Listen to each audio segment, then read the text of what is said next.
Chapter 42. I don't think he could do more than perhaps look upon that straight path. He seemed to have been puzzled by what he saw, for he interrupted himself in his narrative more than once to exclaim, "He nearly slipped from me there. I could not make him out. Who was he?" And after glaring at me wildly he would go on, jubilating and sneering. To me the conversation of these two across the creek appears now as the deadliest kind of duel on which fate looked on with her cold-eyed knowledge of the end. No, he didn't turn Jim's soul inside out, but I am much mistaken if the spirit so utterly out of his reach had not been made to taste to the full the bitterness of that contest. These were the emissaries with whom the world he had renounced was pursuing him in his retreat, white men from out there where he did not think himself good enough to live.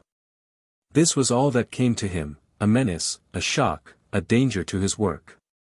I suppose it is this sad, half-resentful, half-resigned feeling, piercing through the few words Jim said now and then, that puzzled Brown so much in the reading of his character.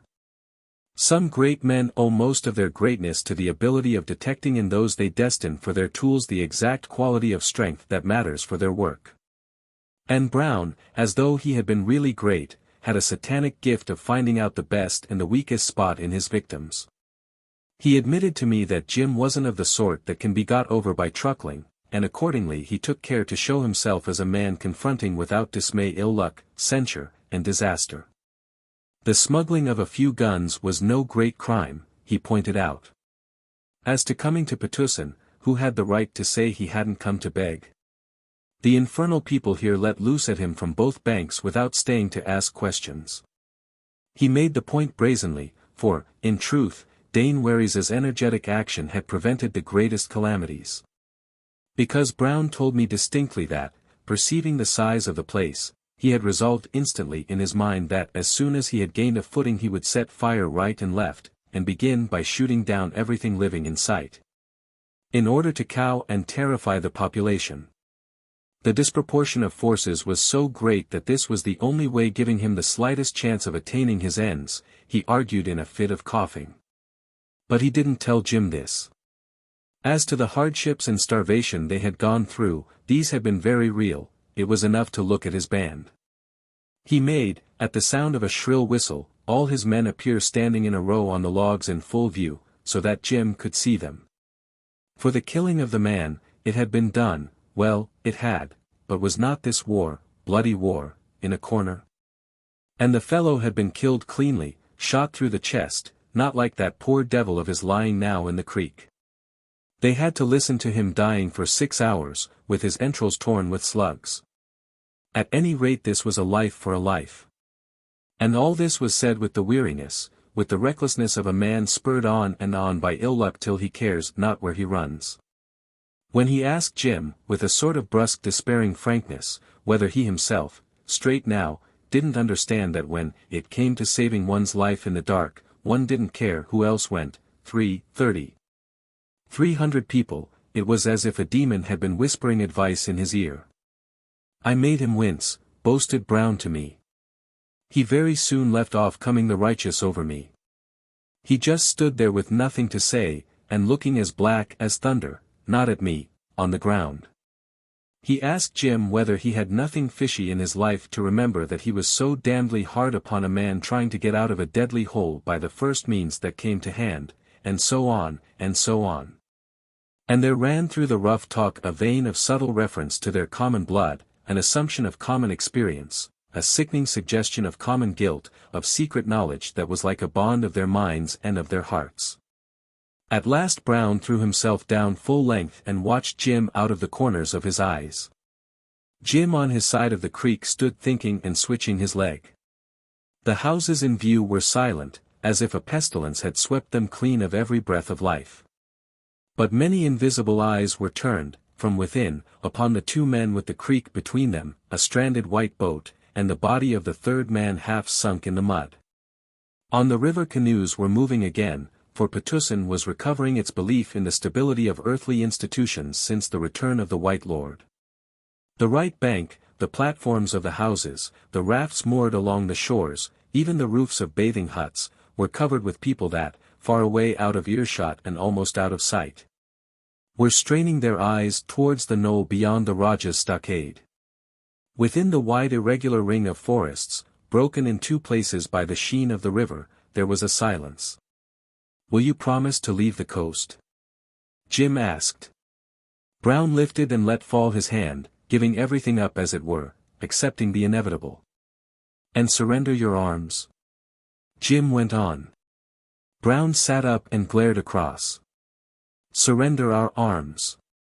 Not till you come to take them out of our stiff hands. You think I am gone crazy with funk? Oh no. That and the rags I stand in is all I have got in the world, besides a few more breechloaders on board, and I expect to sell the lot in Madagascar, if I ever get so far, begging my way from ship to ship." Jim said nothing to this. At last, throwing away the switch he held in his hand, he said, as if speaking to himself, "I don't know whether I have the power." "You don't know. And you wanted me just now to give up my arms."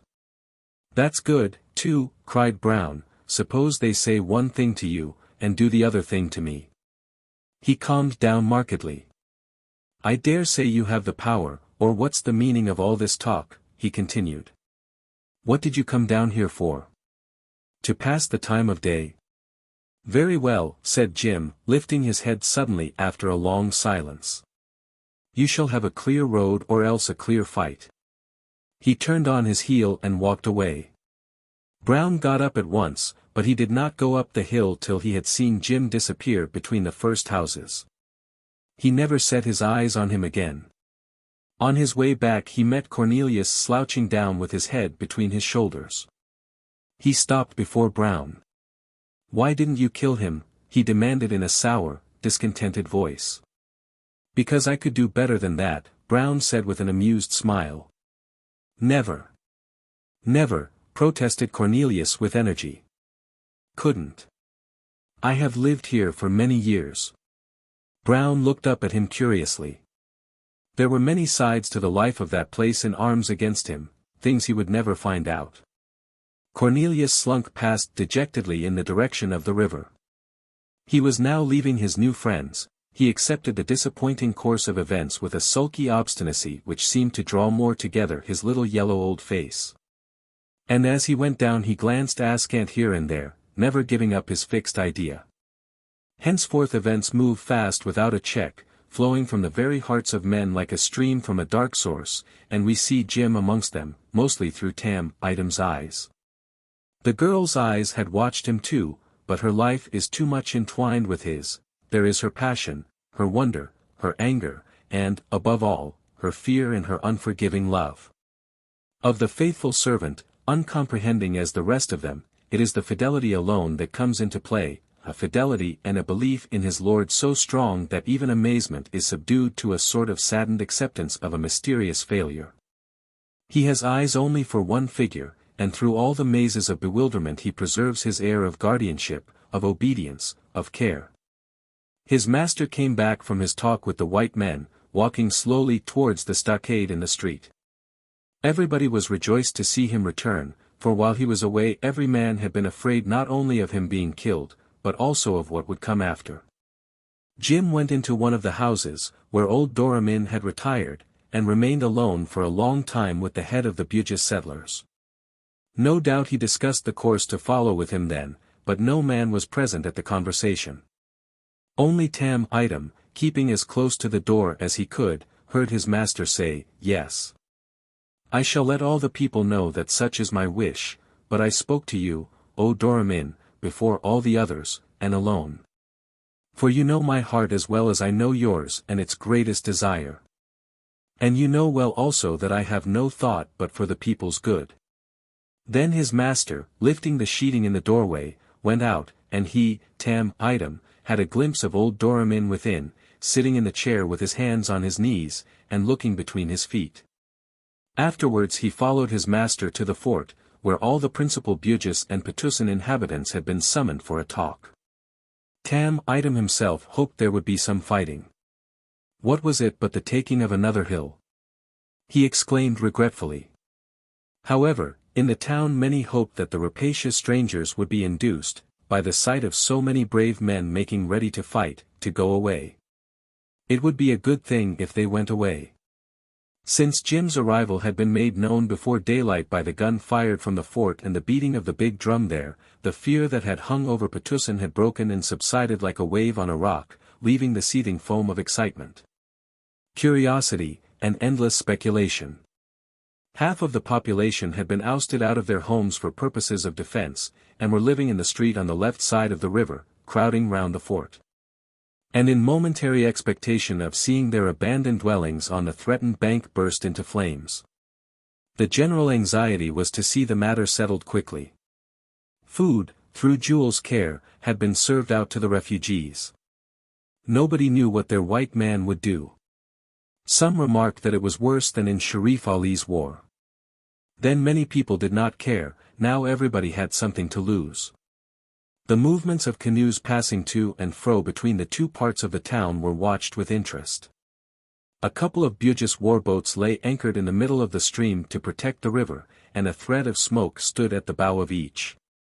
The men in them were cooking their midday rice when Jim, after his interviews with Brown and Doramin, crossed the river and entered by the water gate of his fort. The people inside crowded round him, so that he could hardly make his way to the house. They had not seen him before, because on his arrival during the night he had only exchanged a few words with the girl, who had come down to the landing stage for the purpose, and had then gone on at once to join the chiefs and the fighting men on the other bank. People shouted greetings after him. One old woman raised a laugh by pushing her way to the front madly and enjoining him in a scolding voice to see to it that her two sons, who were with Doramin, did not come to harm at the hands of the robbers. Several of the bystanders tried to pull her away, but she struggled and cried, "Let me go. What is this, O Muslims? This laughter is unseemly. Are they not cruel, bloodthirsty robbers bent on killing?" "Let her be," said Jim, and as a silence fell suddenly, he said slowly, "Everybody shall be safe." He entered the house before the great sigh, and the loud murmurs of satisfaction, had died out. There's no doubt his mind was made up that Brown should have his way clear back to the sea. His fate, revolted, was forcing his hand. He had for the first time to affirm his will in the face of outspoken opposition. There was much talk, and at first my master was silent, Tam Item said. Darkness came, and then I lit the candles on the long table. The chiefs sat on each side, and the lady remained by my master's right hand. When he began to speak, the unaccustomed difficulty seemed only to fix his resolve more immovably. The white men were now waiting for his answer on the hill. Their chief had spoken to him in the language of his own people, making clear many things difficult to explain in any other speech. They were erring men whom suffering had made blind to right and wrong. It is true that lives had been lost already, but why lose more? He declared to his hearers, the assembled heads of the people, that their welfare was his welfare, their losses his losses, their mourning his mourning. He looked round at the grave listening faces and told them to remember that they had fought and worked side by side. They knew his courage. Here a murmur interrupted him.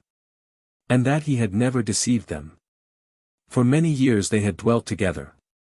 He loved the land and the people living in it with a very great love. He was ready to answer with his life for any harm that should come to them if the white men with beards were allowed to retire. They were evil-doers, but their destiny had been evil, too. Had he ever advised them ill? Had his words ever brought suffering to the people? He asked. He believed that it would be best to let these whites and their followers go with their lives. It would be a small gift.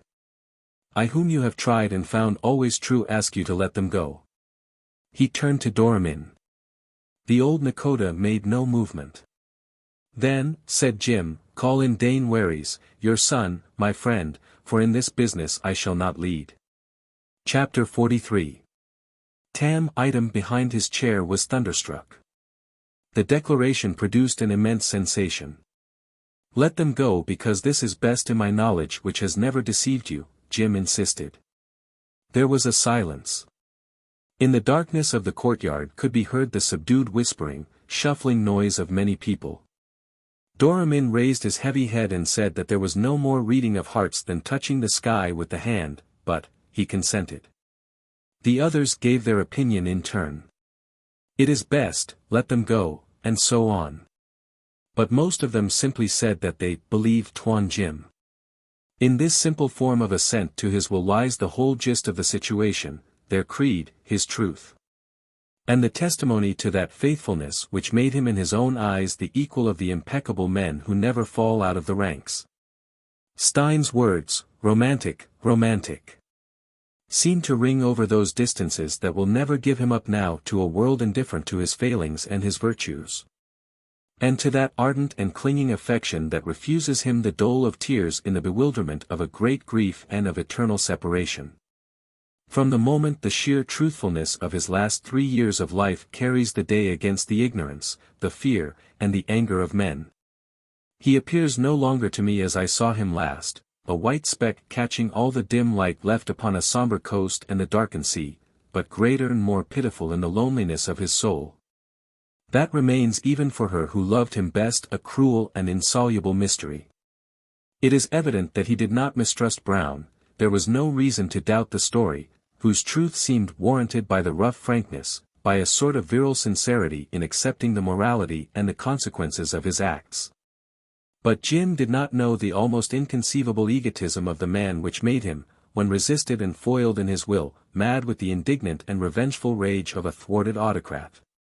But if Jim did not mistrust Brown, he was evidently anxious that some misunderstanding should not occur, ending perhaps in collision and bloodshed. It was for this reason that directly the Malay chiefs had gone he asked Jewel to get him something to eat, as he was going out of the fort to take command in the town. On her remonstrating against this on the score of his fatigue, he said that something might happen for which he would never forgive himself. "I am responsible for every life in the land," he said. He was moody at first. She served him with her own hands, taking the plates and dishes, of the dinner service presented him by Stein, from Tam item. He brightened up after a while, told her she would be again in command of the fort for another night.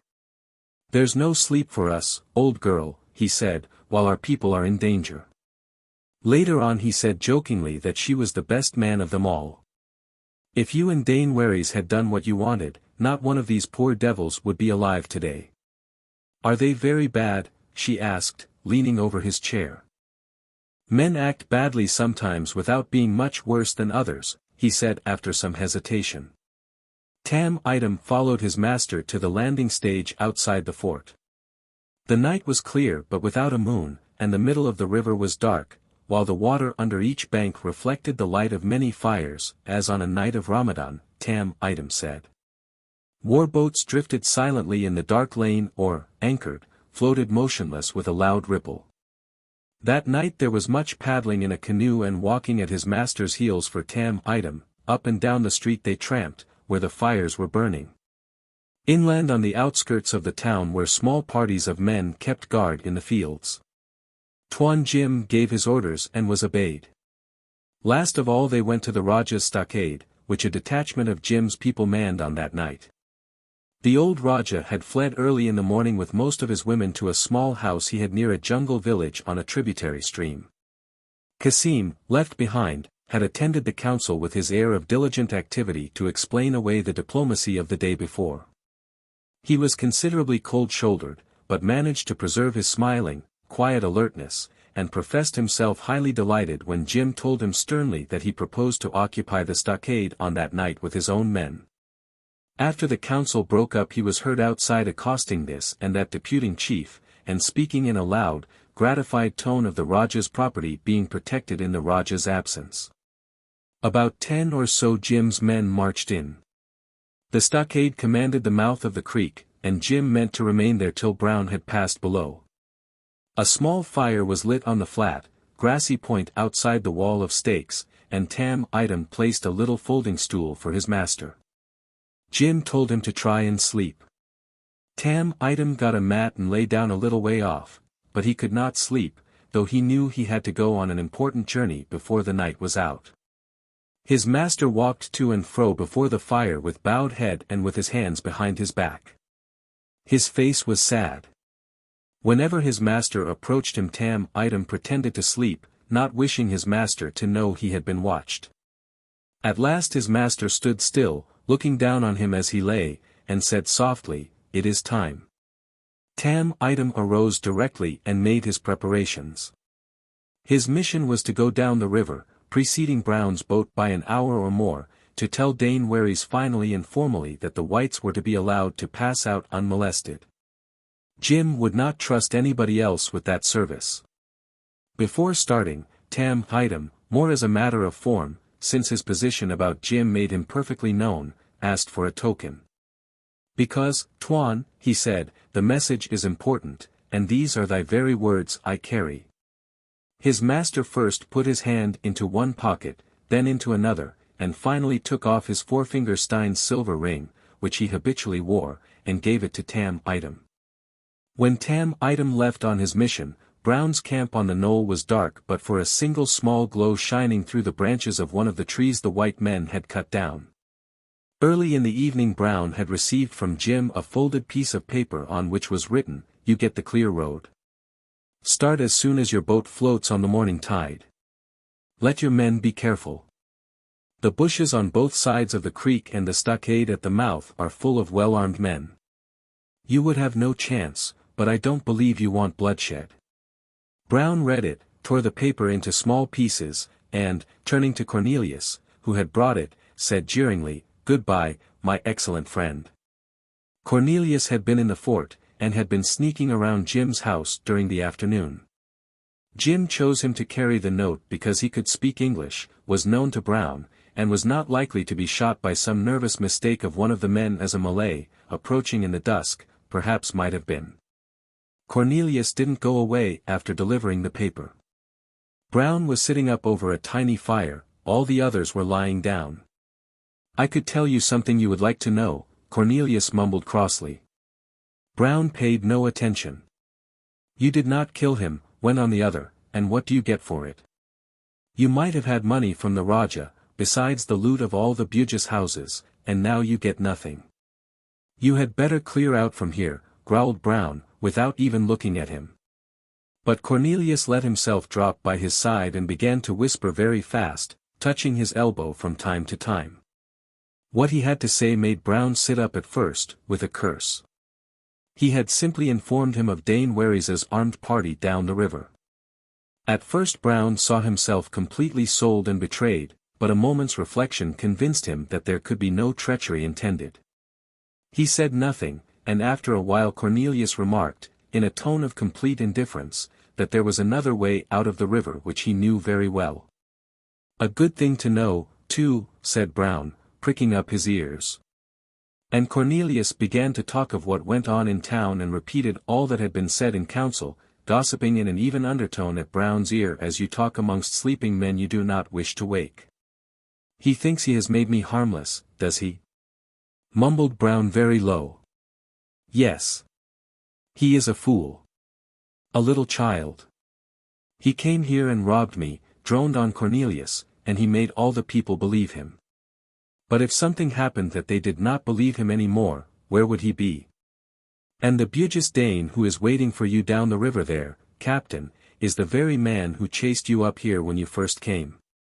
Brown observed nonchalantly that it would be just as well to avoid him, and with the same detached, musing air Cornelius declared himself acquainted with a backwater broad enough to take Brown's boat past Waries's camp. "You will have to be quiet," he said as an afterthought, "for in one place we pass close behind his camp. Very close. They are camped ashore with their boats hauled up." "Oh, we know how to be as quiet as mice, never fear," said Brown. Cornelius stipulated that in case he were to pilot Brown out, his canoe should be towed. "I'll have to get back quick," he explained. It was 2 hours before the dawn when word was passed to the stockade from outlying watchers that the white robbers were coming down to their boat. In a very short time every armed man from one end of Patusan to the other was on the alert, yet the banks of the river remained so silent that but for the fires burning with sudden blurred flares the town might have been asleep as if in peacetime. A heavy mist lay very low on the water, making a sort of elusive grey light that showed nothing. When Brown's longboat glided out of the creek into the river, Jim was standing on the low point of land before the Raja's stockade, on the very spot where for the first time he put his foot on Patna shore. A shadow loomed up, moving in the grayness, solitary, very bulky, and yet constantly eluding the eye. A murmur of low talking came out of it. Brown at the tiller heard Jim speak calmly, "A clear road. You had better trust to the current while the fog lasts, but this will lift presently." "Yes, presently we shall see clear," replied Brown. The 30 or 40 men standing with muskets at ready outside the stockade held their breath. The Bugis owner of the prow, whom I saw on Stein's veranda, and who was amongst them, told me that the boat, shaving the low point close, seemed for a moment to grow big and hang over it like a mountain. "If you think it worth your while to wait a day outside," called out Jim, "I'll try to send you down something, a bullock, some yams, what I can." The shadow went on moving. "Yes. Do," said a voice, blank and muffled out of the fog. Not one of the many attentive listeners understood what the words meant, and then Brown and his men in their boat floated away, fading spectrally without the slightest sound. Thus Brown, invisible in the mist, goes out of Patna elbow to elbow with Cornelius in the stern sheets of the longboat. "Perhaps you shall get a small bullock," said Cornelius. "Oh yes. Bullock. Yam. You'll get it if he said so. He always speaks the truth. He stole everything I had. I suppose you like a small bullock better than the loot of many houses. I would advise you to hold your tongue, or somebody here may fling you overboard into this damned fog," said Brown. The boat seemed to be standing still, nothing could be seen, not even the river alongside, only the water dust flew and trickled, condensed, down their beards and faces. It was weird, Brown told me.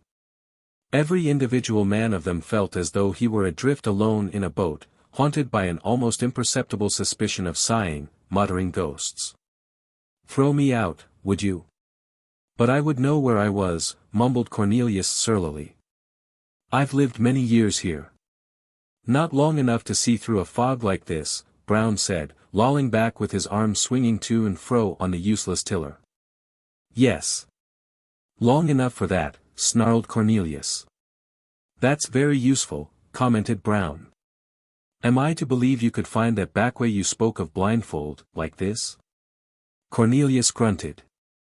"Are you too tired to row?" he asked after a silence. "No, by God," shouted Brown suddenly. "Out with your oars there."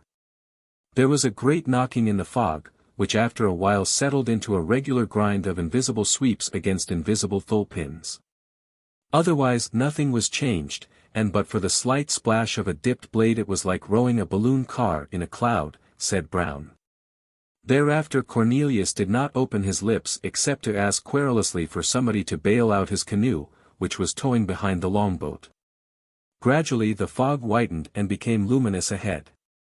To the left Brown saw a darkness as though he had been looking at the back of the departing night. All at once a big bough covered with leaves appeared above his head, and ends of twigs, dripping and still, curved slenderly close alongside.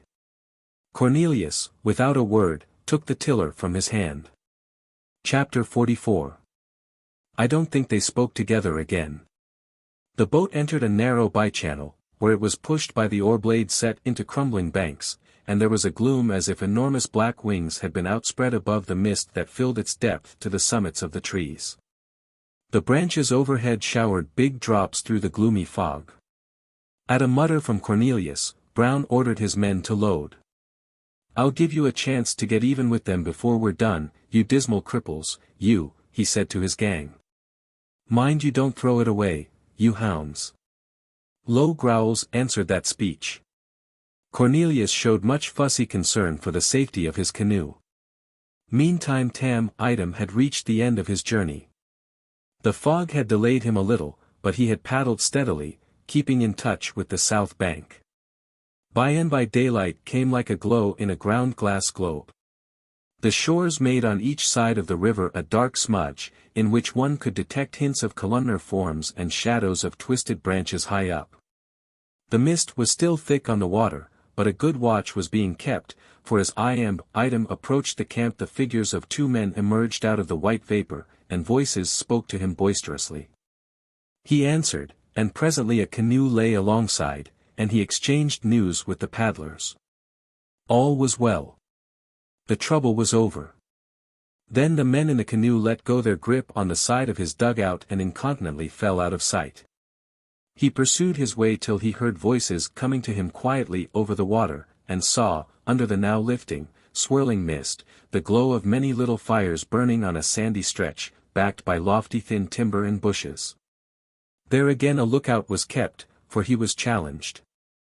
He shouted his name as the two last sweeps of his paddle ran his canoe up on the strand. It was a big camp. Men crouched in many little knots under a subdued murmur of early morning talk. Many thin threads of smoke curled slowly on the white mist. Little shelters, elevated above the ground, had been built for the chiefs. Muskets were stacked in small pyramids, and long spears were stuck singly into the sand near the fires. Tam Item, assuming an air of importance, demanded to be led to Dane Wary's. He found the friend of his white lord lying on a raised couch made of bamboo, and sheltered by a sort of shed of sticks covered with mats. Dane Wary's was awake, and a bright fire was burning before his sleeping place, which resembled a rude shrine. The only son of Nakoda Doramin answered his greeting kindly. Tam Item began by handing him the ring which vouched for the truth of the messenger's words. Dane Wary's, reclining on his elbow, bade him speak and tell all the news. Beginning with the consecrated formula, "The news is good," Tam Item delivered Jim's own words. The white men, deputing with the consent of all the chiefs, were to be allowed to pass down the river. In answer to a question or two, Tam Item then reported the proceedings of the last council. Dane Wary's listened attentively to the end, toying with the ring which ultimately he slipped on the forefinger of his right hand. After hearing all he had to say, he dismissed Tam Item to have food and rest. Orders for the return in the afternoon were given immediately. Afterwards Dane Wary's lay down again, open-eyed, while his personal attendants were preparing his food at the fire, by which Tam Item also sat talking to the men who lounged up to hear the latest intelligence from the town. The sun was eating up the mist. A good watch was kept upon the reach of the main stream where the boat of the whites was expected to appear every moment. It was then that Brown took his revenge upon the world which, after 20 years of contemptuous and reckless bullying, refused him the tribute of a common robber's success. It was an act of cold-blooded ferocity, and it consoled him on his deathbed like a memory of an indomitable defiance. Stealthily he landed his men on the other side of the island opposite to the Bugis camp, and led them across. After a short but quite silent scuffle, Cornelius, who had tried to slink away at the moment of landing, resigned himself to show the way where the undergrowth was most sparse. Brown held both his skinny hands together behind his back in the grip of one vast fist, and now and then impelled him forward with a fierce push. Cornelius remained as mute as a fish, abject but faithful to his purpose, whose accomplishment loomed before him dimly. At the edge of the patch of forest Brown's men spread themselves out in cover and waited. The camp was plain from end to end before their eyes, and no one looked their way. Nobody even dreamed that the white men could have any knowledge of the narrow channel at the back of the island. When he judged the moment come, Brown yelled, "Let them have it," and 14 shots rang out like one. Tam Item told me the surprise was so great that, except for those who fell dead or wounded, not a soul of them moved for quite an appreciable time after the first discharge. Then a man screamed, and after that scream a great yell of amazement and fear went up from all the throats. A blind panic drove these men in a surging swaying mob to and fro along the shore like a herd of cattle afraid of the water. Some few jumped into the river then, but most of them did so only after the last discharge. 3 times Brown's men fired into the ruck, Brown, the only one in view, cursing and yelling, "Aim low! Aim low!" Tam Item says that, as for him, he understood at the first volley what had happened. Though untouched he fell down and lay as if dead, but with his eyes open. At the sound of the first shots Dane Wary's, reclining on the couch, jumped up and ran out upon the open shore, just in time to receive a bullet in his forehead at the second discharge. Tam item saw him fling his arms wide open before he fell. Then, he says, a great fear came upon him, not before. The white men retired as they had come, unseen. Thus Brown balanced his account with the evil fortune. Notice that even in this awful outbreak there is a superiority as of a man who carries right, the abstract thing, within the envelope of his common desires. It was not a vulgar and treacherous massacre. It was a lesson, a retribution, a demonstration of some obscure and awful attribute of our nature which, I am afraid, is not so very far under the surface as we like to think. Afterwards the whites depart unseen by Tam item, and seem to vanish from before men's eyes altogether, and the schooner, too, vanishes after the manner of stolen goods. But a story is told of a white longboat picked up a month later in the Indian Ocean by a cargo steamer. Two parched, yellow, glassy-eyed, whispering skeletons in her recognized the authority of a third, who declared that his name was Brown. His schooner, he reported, bound south with a cargo of Java sugar, had sprung a bad leak and sank under his feet. He and his companions were the survivors of a crew of 6. The 2 died on board the steamer which rescued them. Brown lived to be seen by me, and I can testify that he had played his part to the last. It seems, however, that in going away they had neglected to cast off Cornelius's canoe. Cornelius himself Brown had let go at the beginning of the shooting, with a kick for a parting benediction. Tam item, after arising from amongst the dead, saw the Nazarene running up and down the shore amongst the corpses and the expiring fires. He uttered little cries. Suddenly he rushed to the water, and made frantic efforts to get one of the Bugis boats into the water. Afterwards, till he had seen me, related Tam item, he stood looking at the heavy canoe and scratching his head. What became of him? I asked. Tam item, staring hard at me, made an expressive gesture with his right arm. Twice I struck, Tuan, he said. When he beheld me approaching he cast himself violently on the ground and made a great outcry, kicking. He screeched like a frightened hen till he felt the point, then he was still, and lay staring at me while his life went out of his eyes. This done, Tam item did not tarry. He understood the importance of being the first with the awful news at the fort. There were, of course, many survivors of Dane Wary's party, but in the extremity of panic some had swum across the river, others had bolted into the bush. The fact is that they did not know really who struck that blow, whether more white robbers were not coming, whether they had not already got hold of the whole land. They imagined themselves to be the victims of a vast treachery, and utterly doomed to destruction. It is said that some small parties did not come until 3 days afterwards. However, a few tried to make their way back to Patusan at once, and one of the canoes that were patrolling the river that morning was in sight of the camp at the very moment of the attack. It is true that at first the men in her leaped overboard and swam to the opposite bank, but afterwards they returned to their boat and started fearfully upstream. Of these Tam item had an hour's advance. Chapter 45. When Tam item, paddling madly, came into the town reach, the women, thronging the platforms before the houses, were looking out for the return of Dane Wary's little fleet of boats. The town had a festive air. Here and there men, still with spears or guns in their hands, could be seen moving or standing on the shore in groups. Chinamen's shops had been opened early. But the marketplace was empty, and a sentry, still posted at the corner of the fort, made out Tam item, and shouted to those within. The gate was wide open. Tam item jumped ashore and ran in headlong. The first person he met was the girl coming down from the house. Tam item, disordered, panting, with trembling lips and wild eyes, stood for a time before her as if a sudden spell had been laid on him. Then he broke out very quickly, "They have killed Dane Wary's and many more."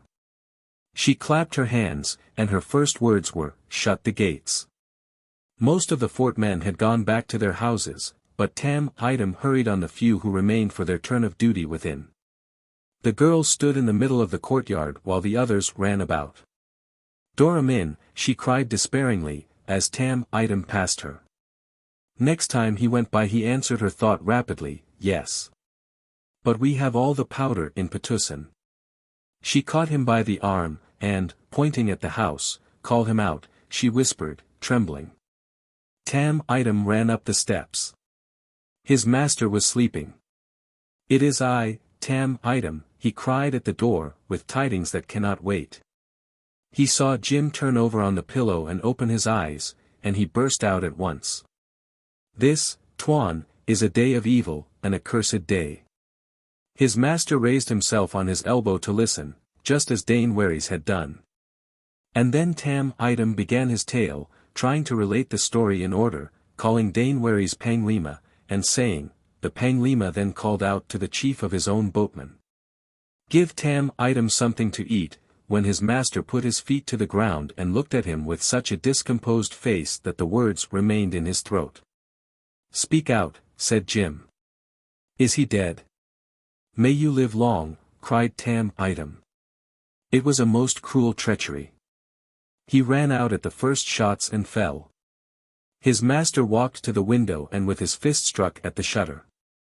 The room was made light, and then in a steady voice, but speaking fast, he began to give him orders to assemble a fleet of boats for immediate pursuit, go to this man, to the other, send messengers. And as he talked he sat down on the bed, stooping to lace his boots hurriedly, and suddenly looked up. Why do you stand here? He asked very red-faced. Waste no time. Tam Item did not move. Forgive me, Tuan, but, he began to stammer. What? Cried his master aloud, looking terrible, leaning forward with his hands gripping the edge of the bed. It is not safe for thy servant to go out amongst the people, said Tam Item, after hesitating a moment. Then Jim understood. He had retreated from one world, for a small matter of an impulsive jump, and now the other, the work of his own hands, had fallen in ruins upon his head. It was not safe for his servant to go out amongst his own people. I believe that in that very moment he had decided to defy the disaster in the only way it occurred to him such a disaster could be defied.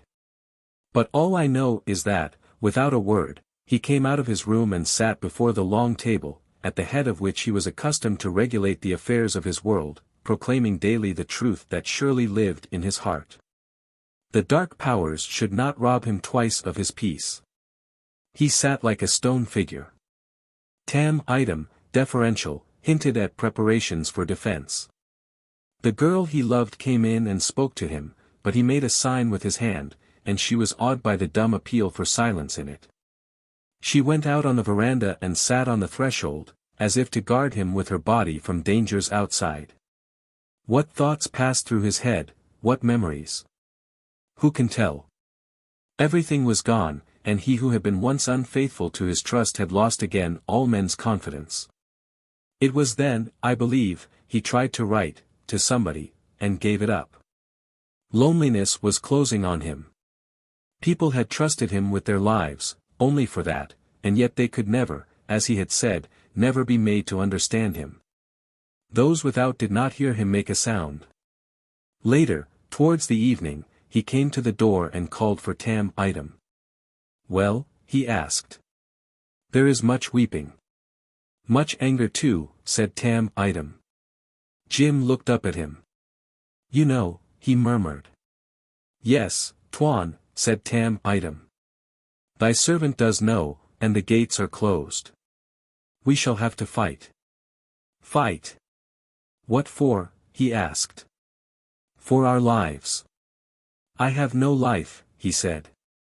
Tam Item heard a cry from the girl at the door. Who knows, said Tam Item. By audacity and cunning we may even escape. There is much fear in men's hearts too. He went out, thinking vaguely of boats and of open sea, leaving Jim and the girl together. I hadn't the heart to set down here such glimpses as she had given me of the hour or more she passed in their wrestling with him for the possession of her happiness. Whether he had any hope, what he expected, what he imagined, it is impossible to say. He was inflexible, and with the growing loneliness of his obstinacy his spirit seemed to rise above the ruins of his existence. She cried, "Fight," into his ear. She could not understand. There was nothing to fight for. He was going to prove his power in another way and conquer the fatal destiny itself. He came out into the courtyard, and behind him, with streaming hair, wild of face, breathless, she staggered out and leaned on the side of the doorway. "Open the gates," he ordered. Afterwards, turning to those of his men who were inside, he gave them leave to depart to their homes. "For how long, Tuan?" asked one of them timidly. "For all life," he said, in a somber tone. A hush had fallen upon the town after the outburst of wailing and lamentation that had swept over the river, like a gust of wind from the opened abode of sorrow. But rumors flew in whispers, filling the hearts with consternation and horrible doubts. The robbers were coming back, bringing many others with them, in a great ship, and there would be no refuge in the land for any one. A sense of utter insecurity as during an earthquake pervaded the minds of men, who whispered their suspicions, looking at each other as if in the presence of some awful portent. The sun was sinking towards the forests when Dane Waris's body was brought into Doramin's campong. Four men carried it in, covered decently with a white sheet which the old mother had sent out down to the gate to meet her son on his return. They laid him at Doramin's feet, and the old man sat still for a long time, one hand on each knee, looking down. The fronds of palms swayed gently, and the foliage of fruit trees stirred above his head. Every single man of his people was there, fully armed, when the old Nakota at last raised his eyes. He moved them slowly over the crowd, as if seeking for a missing face. Again his chin sank on his breast. The whispers of many men mingled with the slight rustling of the leaves. The Malay who had brought Tam Item and the girl to Samarang was there too. "Not so angry as many," he said to me, "but struck with a great awe and wonder at the suddenness of men's fate, which hangs over their heads like a cloud charged with thunder." He told me that when Dane Waris's body was uncovered at a sign of Doramin's, he whom they often called the White Lord's friend was disclosed lying unchanged with his eyelids a little open as if about to wake. Doramin leaned forward a little more, like one looking for something fallen on the ground. His eyes searched the body from its feet to its head, for the wound maybe. It was in the forehead and small. And there was no word spoken while one of the bystanders, stooping, took off the silver ring from the cold stiff hand. In silence he held it up before Doramin. A murmur of dismay and horror ran through the crowd at the sight of that familiar token. The old Nakota stared at it, and suddenly let out one great fierce cry, deep from the chest, a roar of pain and fury, as mighty as the bellow of a wounded bull, bringing great fear into men's hearts. By the magnitude of his anger and his sorrow that could be plainly discerned without words. There was a great stillness afterwards for a space, while the body was being borne aside by four men. They laid it down under a tree, and on the instant, with one long shriek, all the women of the household began to wail together. They mourned with shrill cries. The sun was setting, and in the intervals of screamed lamentations the high sing-song voices of two old men intoning the Quran chanted alone. About this time Jim, leaning on a gun carriage, looked at the river, and turned his back on the house, and the girl, in the doorway, panting as if she had run herself to a standstill, was looking at him across the yard.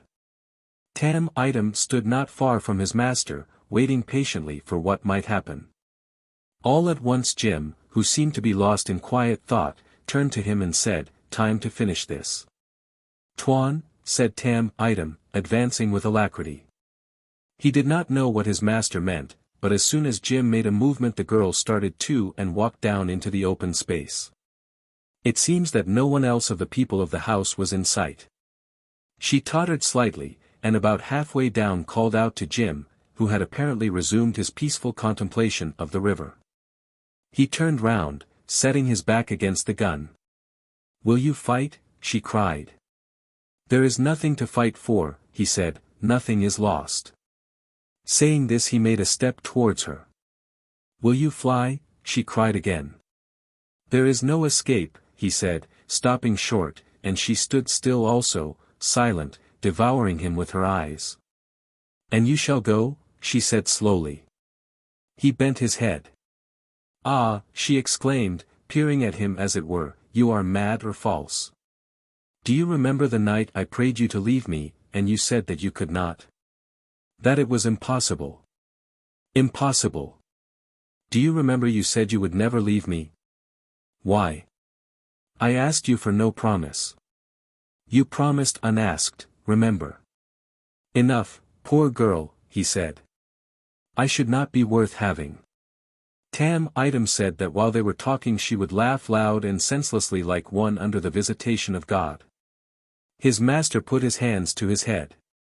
He was fully dressed as for every day, but without a hat. She stopped laughing suddenly. For the last time, she cried menacingly, will you defend yourself? Nothing can touch me, he said in a last flicker of superb egoism. Tam saw her lean forward where she stood, open her arms, and run at him swiftly. She flung herself upon his breast and clasped him round the neck. Ah! But I shall hold thee thus, she cried. Thou art mine. She sobbed on his shoulder. The sky over Patna was blood-red, immense, streaming like an open vein. An enormous sun nestled crimson amongst the treetops, and the forest below had a black and forbidding face. Tam tells me that on that evening the aspect of the heavens was angry and frightful. I may well believe it, for I know that on that very day a cyclone passed within 60 miles of the coast, though there was hardly more than a languid stir of air in the place. Suddenly Tam saw Jim catch her arms, trying to unclasp her hands. She hung on them with her head fallen back, her hair touched the ground. Come here, his master called, and Tam helped to ease her down. It was difficult to separate her fingers. Jim, bending over her, looked earnestly upon her face, and all at once ran to the landing stage.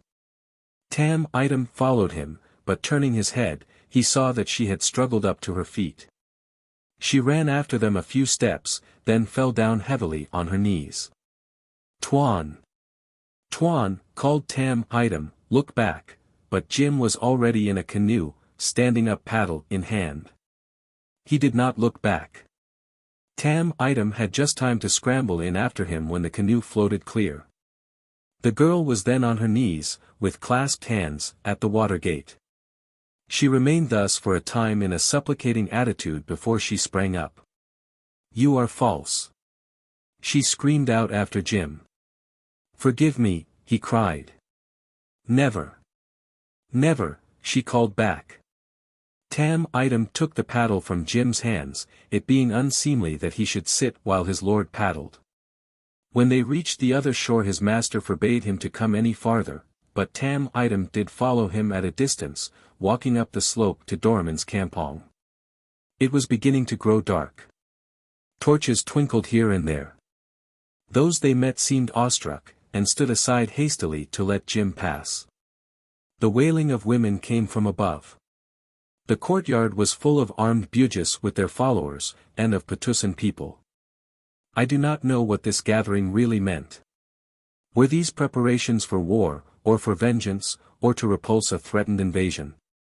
Many days elapsed before the people had ceased to look out, quaking, for the return of the white men with long beards and in rags, whose exact relation to their own white man they could never understand. Even for those simple minds poor Jim remains under a cloud. Doramin, alone, immense and desolate, sat in his armchair with the pair of flintlock pistols on his knees, faced by a armed throng. When Jim appeared, at somebody's exclamation, all the heads turned round together, and then the mass opened right and left, and he walked up a lane of averted glances. Whispers followed him, murmurs, he has worked all the evil. He hath a charm. He heard them, perhaps. When he came up into the light of torches the wailing of the women ceased suddenly. Doramin did not lift his head, and Jim stood silent before him for a time. Then he looked to the left, and moved in that direction with measured steps. Dame Wary's mother crouched at the head of the body, and the grey disheveled hair concealed her face. Jim came up slowly, looked at his dead friend, lifting the sheet, then dropped it without a word. Slowly he walked back. He came, was running from lip to lip, making a murmur to which he moved. He hath taken it upon his own head, a voice said aloud. He heard this and turned to the crowd. Yes. Upon my head. A few people recoiled. Jim waited a while before Doramin, and then said gently, I am come in sorrow. He waited again. I am come ready and unarmed, he repeated. The unwieldy old man, lowering his big forehead like an ox under a yoke, made an effort to rise, clutching at the flintlock pistols on his knees. From his throat came gurgling, choking, inhuman sounds, and his two attendants helped him from behind. People remarked that the ring which he had dropped on his lap fell and rolled against the foot of the white man, and that poor Jim glanced down at the talisman that had opened for him the door of fame, love, and success within the wall of forests fringed with white foam, within the coast that under the western sun looks like the very stronghold of the night. Doramin, struggling to keep his feet, made with his two supporters a swaying, tottering group. His little eyes stared with an expression of mad pain, of rage, with a ferocious glitter, which the bystanders noticed. And then, while Jim stood stiffened and with bared head in the light of torches, looking him straight in the face, he clung heavily with his left arm round the neck of a bowed youth, and lifting deliberately his right, shot his son's friend through the chest. The crowd, which had fallen apart behind Jim as soon as Doramin had raised his hand, rushed tumultuously forward after the shot. They say that the white man sent right and left at all those faces a proud and unflinching glance. Then with his hand over his lips he fell forward, dead. And that's the end. He passes away under a cloud, inscrutable at heart, forgotten, unforgiven, and excessively romantic. Not in the wildest days of his boyish visions could he have seen the alluring shape of such an extraordinary success. For it may very well be that in the short moment of his last proud and unflinching glance, he had beheld the face of that opportunity which, like an Eastern bride, had come veiled to his side. But we can see him, an obscure conqueror of fame, tearing himself out of the arms of a jealous love at the sign, at the call of his exalted egoism. He goes away from a living woman to celebrate his pitiless wedding with a shadowy ideal of conduct. Is he satisfied, quite, now, I wonder? We ought to know. He is one of us, and have I not stood up once, like an evoked ghost, to answer for his eternal constancy? Was I so very wrong after all? Now he is no more. There are days when the reality of his existence comes to me with an immense, with an overwhelming force. And yet upon my honor there are moments, too, when he passes from my eyes like a disembodied spirit astray amongst the passions of this earth, ready to surrender himself faithfully to the claim of his own world of shades. Who knows? He is gone, inscrutable at heart, and the poor girl is leading a sort of soundless, inert life in Stein's house. Stein has aged greatly of late. He feels it himself, and says often that he is preparing to leave all this, preparing to leave. While he waves his hand sadly at his butterflies.